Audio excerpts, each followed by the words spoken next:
Soy Ana Pérez Vicente, de la Falla Río Bidasoa Conde de Torrefiel, del sector Rascaña. Tengo 27 años, soy auxiliar de enfermería y trabajo en un hospital privado en radiología intervencionista.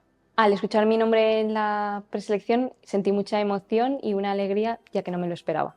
Lo celebramos en el Casal junto a toda mi familia y falleros y toda la comisión, y luego se unieron gente de otras fallas. Los actos que más me gustan son la exaltación, la ofrenda y este año las Fuerzas Armadas.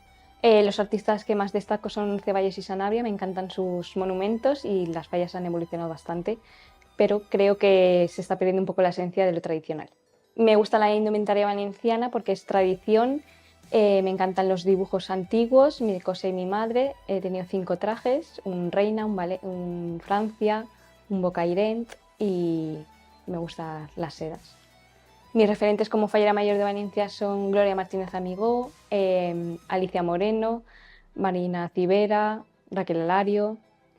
Yo debería ser la fallera mayor de Valencia porque soy cercana, soy amable, me gusta la Hermanos fallera, divertida, alegre.